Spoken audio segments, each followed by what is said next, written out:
Oil pulling அது எப்படி பண்ணுறது? காலையில் எழுந்ததும் எதுவும் சாப்பிடாமல் இதயம் வளத்தை வாயில ஊத்தி நல்லா கொப்பளிக்கணும், அப்புறம் அதை துப்பிடணும். இதுதான் ஆயில் புல்லிங்.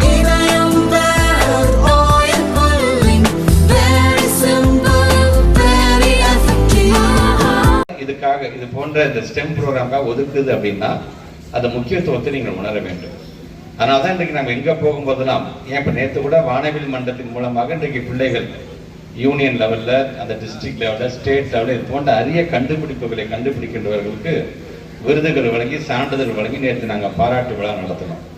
அப்படி ஒவ்வொருவரும் இங்கே நாகப்பட்டினம் மாவட்டம் என்று சொல்லும்போது இங்கே இருக்கின்ற பிள்ளைகள் நீங்கள் மட்டுமல்ல, இங்கே உருவாக்கப்பட்டிருக்குது என்று சொன்னால் இது சுற்றி வட்டாரத்தில் இருக்கின்ற அந்த பிள்ளைகள் எல்லாம் நம்ம ஆசிரியர்களுக்கு அழைத்து வந்து இதை காமிக்கணுங்க.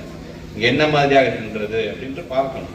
கிட்டத்தட்ட 4 வருஷம் ஒரு ஆட்சி மாற்றம் ஏற்பட்டு பல புதுமைகளை நாம் புகுத்தியிருக்கிறோம் என்று சொல்லும் பொழுது பள்ளிக்கல்வித்துறை என்ன செய்யுது, பள்ளிக்கல்வித்துறை என்ன செய்யுதுன்னு கேட்குறாங்க பார்த்தீங்களா?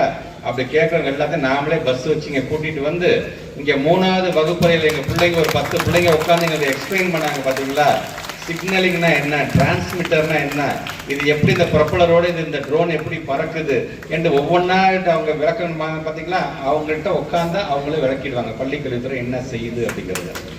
அந்த அளவுக்கு நம்முடைய பிள்ளைங்கள் இன்னைக்கு நாகப்பட்டினம் மாவட்டத்தை சார்ந்திருக்க நீங்கள் நல்லா படிங்க.